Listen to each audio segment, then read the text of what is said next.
ముఖ్యమంత్రి చంద్రబాబు తన స్వార్థం కోసం రాష్ట్ర ప్రయోజనాలను తాకట్టు పెట్టడం పరిపాటిగా మారిందని రాప్తాడు మాజీ ఎమ్మెల్యే తోపుదుర్తి ప్రకాష్ రెడ్డి విమర్శలు చేశారు. అనంతపురంలో ఆయన మీడియాతో మాట్లాడుతూ తెలంగాణ ముఖ్యమంత్రి రేవంత్ రెడ్డితో చేసుకున్న రహస్య ఒప్పందాలు బట్టబయలయ్యాయన్నారు.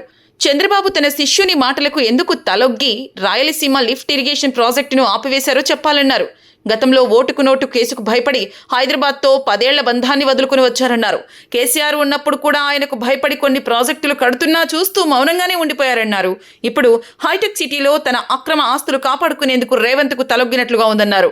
ఆల్మట్టి డ్యాం ఎత్తుతో పాటు అనేక అంశాల్లో చంద్రబాబు వైఖరి ఇలాగే ఉందని, ఇది రాష్ట్ర ప్రజలకు మరణ శాసనంగా మారుతుందన్నారు. కేంద్రంలో చక్రాలు తిప్పుతున్న చంద్రబాబు ఇప్పటికైనా రాష్ట్ర ప్రయోజనాల కోసం పాటుపడాలన్నారు.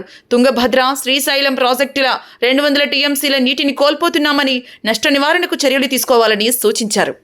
మొన్న తెలంగాణ ముఖ్యమంత్రి గారు రేవంత్ రెడ్డి గారు అసెంబ్లీలో మాట్లాడుతా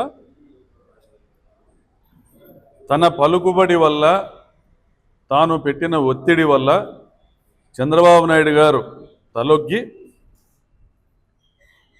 రాయలసీమ లిఫ్ట్ ఇరిగేషన్ ప్రాజెక్టును ఆపడం జరిగింది అని చెప్పుకున్నారు. ఆయన ఇంతవరకు ఇది బయట పెట్టలేదు, కానీ సందర్భం వచ్చింది కాబట్టి చెప్తున్నానని గర్వంగా చెప్పుకున్నారు. మరి ఆయన చంద్రబాబు నాయుడు గారికి చాలా సన్నిహితుడు కావడం వల్ల, చంద్రబాబు నాయుడు గారితో అనేక ఆర్థిక లావాదేవీలు ఉండడం వల్ల ఇది సాధ్యమైంది అనేది కూడా తెలంగాణలో ఒక చర్చ జరుగుతూ ఉంది. మరి గతంలో కేసీఆర్ గారు ముఖ్యమంత్రిగా ఉన్నప్పుడు కూడా పాలమూరు రంగారెడ్డి దిండి ప్రాజెక్టుల నిర్మాణం చేపట్టి రోజుకు 2 టీఎంసీల నీటిని తరలించేటువంటి కార్యక్రమం శరవేగంగా పనులు జరుగుతూ ఉన్నా కూడా ఆ రోజు చంద్రబాబు నాయుడు గారు అడ్డు చెప్పలే. మరి ఆ రోజు చంద్రబాబు నాయుడు గారికి వచ్చిన ఇబ్బంది ఏంటంటే, ఓటుకు కోట్ల కేసు, అంటే ఓటుకు నోటు కేసులో ఎమ్మెల్సీలను కొనడానికి కోట్ల రూపాయలను వెచ్చిస్తూ కెమెరా ముందు దొరికిపోవడంతో, చంద్రబాబు గారి మీద కేసు నమోదు కావడంతో ఆ రోజు రాష్ట్ర విభజన చట్టంలో భాగంగా రాజధానిగా 10 సంవత్సరాలు హైదరాబాదును ఉపయోగించుకునేటువంటి హక్కును కూడా వదులుకొని హైదరాబాద్ నుంచి పారిపోయి కరకట్టకు వచ్చి దాక్కున్నారు చంద్రబాబు నాయుడు గారు. మరి ఈ 2 సందర్భాల్లోనూ కూడా మనం గమనించాల్సింది ఏంటంటే, తెలంగాణలో ఈయనకున్నటువంటి విస్తృతమైన వ్యాపారాల వల్ల, హైటెక్ సిటీ చుట్టుపక్కల ఉన్నటువంటి వేలాది ఎకరాల భూముల వల్ల, అంటే దాదాపుగా లక్షల కోట్ల విలువ చేసేటువంటి ఆస్తుల వల్ల, ఆయనకున్నటువంటి విస్తృతమైన వ్యాపారాల వల్ల తెలంగాణ ప్రభుత్వాలతో ఆయన ఎక్కడ కూడా హక్కుల కోసం, రాష్ట్ర ప్రయోజనాల కోసం పోరాడేటువంటి దాఖలాలు ఎన్నడూ జరగలేదు, ఎన్నటికీ జరగవు అని స్పష్టమవుతా ఉంది. అంటే ఆయన తన స్వలాభం కోసం, తన సొంత ఆర్థిక ప్రయోజనాల కోసం, సొంత రాజకీయ ప్రయోజనాల కోసం ఆంధ్రప్రదేశ్ రాష్ట్ర రైతాంగపు హక్కుల్ని తాకట్టు పెడుతున్నాడనేది సుస్పష్టమైంది. ఇది గతంలో కేసీఆర్ గారు ఉన్నప్పుడు జరిగింది, మొన్న రేవంత్ రెడ్డి గారు చెప్పిన విధంగా ఇప్పుడు కూడా జరుగుతూ ఉంది. ఇంకొక ముఖ్య విషయం ఏంటంటే, ఈయన ఆంధ్రప్రదేశ్ రాష్ట్రాన్ని తాకట్టు పెట్టడము తెలంగాణతోనే సరిపుచ్చుకోలేదు. కేంద్ర ప్రభుత్వం, ఎన్డీఏ ప్రభుత్వము, చంద్రబాబు సహిత తెలుగుదేశం పార్టీ సహిత ఎన్డీఏ ప్రభుత్వం కేంద్రంలో ఉండగా, అంటే తమ ప్రభుత్వం కేంద్రము రాష్ట్రంలో 2 చోట్ల ఉండగా 2014లో అధికారంలోకి వచ్చినటువంటి ఆ ప్రభుత్వ సమయంలో పోలవరం ప్రాజెక్టును సంపూర్ణంగా తమ ఖర్చులతో తాము నిర్మిస్తామనేసి కేంద్రం హామీ ఉన్నప్పటికీ కూడా, విభజన సమయంలో ఇచ్చినటువంటి హామీ ఉన్నప్పటికీ కూడా, చట్టం ఉన్నప్పటికీ కూడా ప్రత్యేక హోదాను కూడా తాకట్టు పెట్టి, ప్రత్యేక హోదా మీరు మాకు ఇవ్వక్కర్లేదు, స్పెషల్ ప్యాకేజ్ ఇస్తే చాలు, కానీ పోలవరం ప్రాజెక్టు నిర్మాణం మేమే చేస్తాము, మాకు సంబంధించిన కాంట్రాక్టర్ల ప్రయోజనాలు, వారి ద్వారా నాకు రావాల్సినటువంటి ముడుపుల కోసము మాకే ఇవ్వండి అని ఈయన కేంద్రాన్ని కోరడము, పోలవరం ప్రాజెక్టు ఆ విధంగా చంద్రబాబు నాయుడు గారి చేతుల్లోకి వచ్చి ఈరోజు నిర్మాణానికి నోచుకోలేని పరిస్థితిలో నిలబడటం కూడా మనం అందరం కూడా చూసాం. రాష్ట్రానికి హక్కుగా రావాల్సినటువంటి ప్రత్యేక హోదా కూడా చంద్రబాబు గారు తాకట్టు పెట్టడం మనం అందరం కూడా చూసాం. అంటే రాష్ట్ర ప్రయోజనాలను తాకట్టు పెట్టడంలో చంద్రబాబు నాయుడు గారు గత అనేక సందర్భాల్లో తనను తాను రుజువు చేసుకుంటూ వస్తూ ఉన్నారు.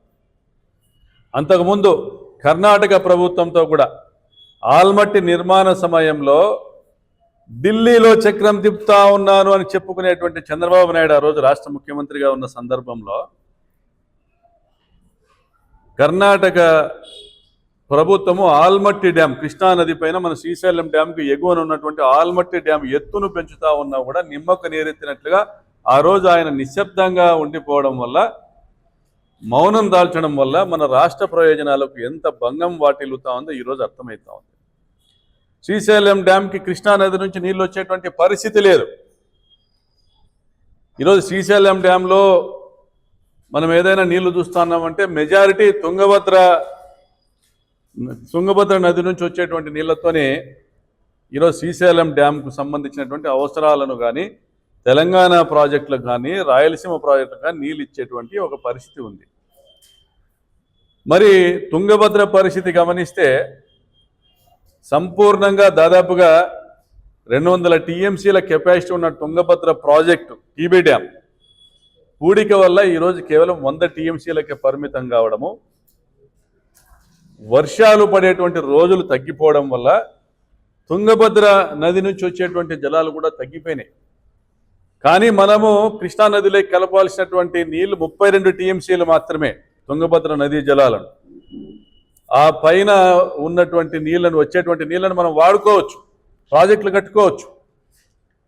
తుంగభద్ర డ్యాంకు దిగువన ఉన్నటువంటి అనంతపురం జిల్లాలో ఈరోజు హెచ్ఎల్సి కాలువ కావచ్చు, కర్నూలు జిల్లాకు వచ్చేటువంటి ఎల్ఎల్సి కాలువ కావచ్చు, ఇవన్నీ కూడా ఆ నీటికి నోచుకోవడం లేదు. పూడిక వల్ల నష్టపోతా ఉన్నాం, మనం సంపూర్ణంగా నీళ్ళు ఇచ్చుకోలేని పరిస్థితిలో ఉన్నాం. మరి అటువంటిప్పుడు సమాంతర కాలువ నిర్మాణం ద్వారా, రిజర్వాయర్ల నిర్మాణం ద్వారా పూడిక వల్ల మనం నష్టపోతున్న నీళ్లను మనము వినియోగించుకోవడము, మరి అదేవిధంగా 32 టీఎంసీలే కృష్ణాలో కలపాల్సిన అవసరం ఉండగా సంవత్సరానికి 100 నుంచి 200 టీఎంసీల నీళ్లు కృష్ణానదిలోకి కలవడం వల్ల మన హక్కులు కోల్పోతా ఉన్నాం. మరి ఆ నీళ్లను కూడా ఉపయోగించుకునేదానికి మనం ఆంధ్రప్రదేశ్ రాష్ట్రంలో ప్రతిపాదిత గుండ్రేవుల ప్రాజెక్టు నిర్మాణం చేసుకోవచ్చు. గుండ్రేవుల ప్రాజెక్ట్ నిర్మాణం చేసుకోవచ్చు. అదేవిధంగా అనంతపురం జిల్లాలో రిజర్వాయర్ల నిర్మాణం చేసుకోవచ్చు. మరి రాయదుర్గం ప్రాంతంలో కానీ, కాల్వపల్లి ప్రాంతంలో కానీ ప్రాజెక్టుల నిర్మాణాలకి డిపిఆర్లు సిద్ధంగా ఉన్నా కూడా చంద్రబాబు గారికి అది పట్టలే. మరి అదేవిధంగా గత అనేక సంవత్సరాలుగా 20, 21, 22 ఈ 3 సంవత్సరాల మినహా గత అనేక సంవత్సరాలుగా పోతిరెడ్డిపాడు నుంచి 100 టీఎంసీల నీళ్ళని తీసుకునేటువంటి హక్కు ఉన్నా కూడా ఏ సంవత్సరం కూడా మనం 30-40 టీఎంసీలకు మించి నీళ్ళని తీసుకోలేకపోతా ఉన్నాం.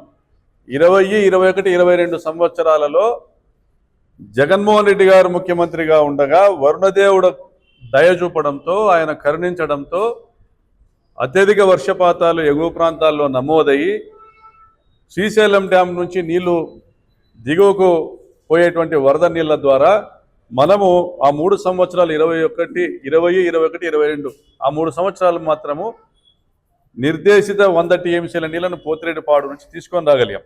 అదేవిధంగా శ్రీశైలం భద్రత దృష్ట్యా కూడా ఈ మధ్య అనేక మాధ్యమాల్లో చూస్తున్నాం, శ్రీశైలం డ్యామ్కు ఏర్పడినటువంటి భద్రత లోపాలను కూడా మనం గమనించాలా.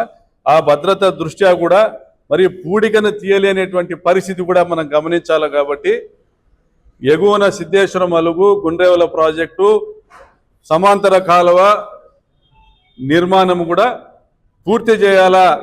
మీరు చక్రం తిప్పుతా ఉన్నారు, కేంద్రంలోనూ కూడా పక్కనున్న రాష్ట్రాల్లోనూ మీరు ఆ చక్రం తిప్పుతా ఉండి తీసుకొచ్చిన 3 లక్షల కోట్ల అప్పులు కూడా సంవత్సరన్నర కాలంలో తీసుకొచ్చిన 3 లక్షల కోట్లు కూడా అమరావతిలో పెట్టి మా అందరు నడ్డి విరిచే బదులు మా మీద కూడా దయచేసి చంద్రబాబు నాయుడు గారు గ్రేటర్ రాయలసీమ ప్రాంతంలోని ఈ 6 జిల్లాల మీద కూడా దయ చూపి ఇరిగేషన్ ప్రాజెక్టులకు నిధులు కేటాయించి మేము కోరిన ఈ ప్రాజెక్టుల నిర్మాణం చేయవలసిందిగా విజ్ఞప్తి చేస్తూ మరొకసారి ఈ చర్యలను చంద్రబాబు యొక్క మోసపూరితమైన విధానాల్ని ఈ రాయలసీమ ప్రాంత ప్రయోజనాలకు వ్యతిరేకంగా పనిచేసేటువంటి కుట్రలను కూడా ఖండిస్తున్నాము.